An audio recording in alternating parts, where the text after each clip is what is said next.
Tirupati seat panchayat peaks కు చేరింది. Chittoor YCP MLA ఆరణి శ్రీనివాసులకు Janasena seat కేటాయించారన్న సమాచారం కూటమి పార్టీలో కలకలం రేపింది. లోకల్ ముద్దు నాన్ లోకల్ వద్దు జన సైనికులు తమ్ముళ్లు రోడ్డెక్కారు. ఇక వీరికి బీజేపీ నేతలు సైతం వంతపాడుతున్నారు.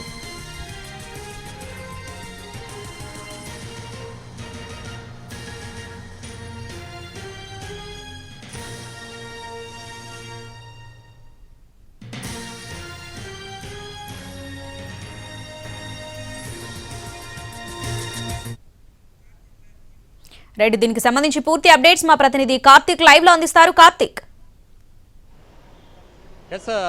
రైట్ శ్రావణి, తిరుపతిలో సీటు పంచాయతీ అనేది కూడా ఇంకా కొనసాగుతుందని చెప్పుకోవాలి. ఒకవైపు ఇప్పటికే జనసేన పార్టీ అధినేత పవన్ కళ్యాణ్ ఆరణి శ్రీనివాసును అభ్యర్థిగా ప్రకటించినప్పటికీ కూడా స్థానికంగా ఉన్నటువంటి టీడీపీ నేతలు కావచ్చు, జనసేన పార్టీ నేతలు కావచ్చు, ఈ ఇరువురు కూడా స్థానికంగా ఉన్నటువంటి వ్యక్తికే సీటు ఇవ్వాలి, నాన్ లోకల్ వ్యక్తికి వద్దంటూ కూడా నిన్నటి నుంచి సభలు సమావేశాలు అనేది కూడా పెట్టుకుంటూ కూడా హడావిడి చేస్తున్నటువంటి పరిస్థితి. ఎట్టి పరిస్థితుల్లో కూడా లోకల్గా ఉన్నటువంటి తామందరిలో ఉన్నటువంటి ఎవరికైనా ఒక వ్యక్తికి ఇవ్వాలి తప్ప బయట వ్యక్తులకి ఇవ్వకూడదు అనేది మాత్రం వీరి యొక్క ప్రధాన డిమాండ్గా కూడా తెలుస్తూ ఉంది. దానికి తోడు అయితే నిన్నటికే ఇప్పటికే ఒక సభ అనేది కూడా ఏర్పాటు చేసుకోవడం కూడా జరిగింది.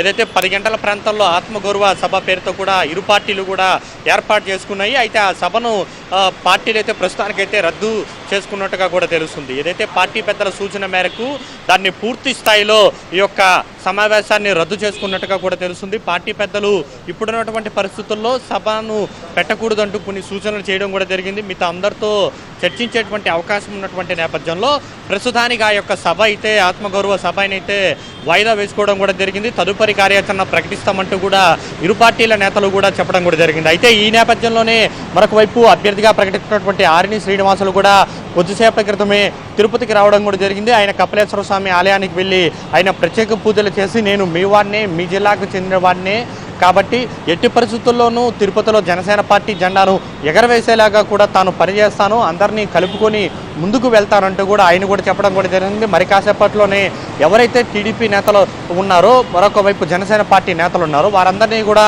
నేరుగా వెళ్ళి కలిసేటువంటి అవకాశం కూడా ఉంది. దానికి తోడు పార్టీ పెద్దలు కూడా పైనుంచి తిరుపతి వ్యవహారాన్ని చాలా సీరియస్గానే చూస్తుందని చెప్పుకోవాలి.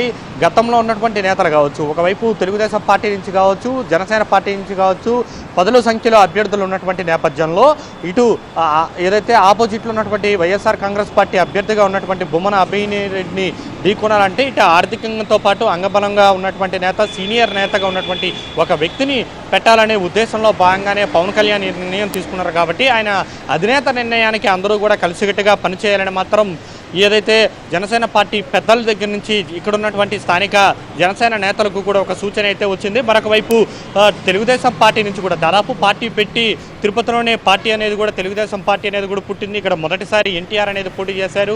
దాని తర్వాత దాదాపు 41 ఏళ్ల తర్వాత సైకిల్ గుర్తు లేకుండా కూడా ఇక్కడ పోటీ చేస్తుందంటే అందుకు కారణం కేవలం పొత్తు ధర్మంలో భాగంగా ఏదైతే నిర్ణయం తీసుకుంటారో పార్టీ పెద్దలు దానికి తగ్గట్టుగా పనిచేయాలని మాత్రం ఇప్పటికే చంద్రబాబు కూడా తిరుపతి నేతలకు సూచించినట్టుగా కూడా తెలుస్తుంది. అందులో భాగంగానే అందరూ కూడా ఈరోజు జరగాల్సినటువంటి ఆత్మగౌరవ సభను అనేది మాత్రం వాయిదా వేసుకోవడం కూడా జరిగింది. అయితే ఒకవైపు అభ్యర్థిగా ఉన్నటువంటి ఆరణి శ్రీనివాసులు ప్రస్తుతం తిరుపతిలోనే ఉన్నారు.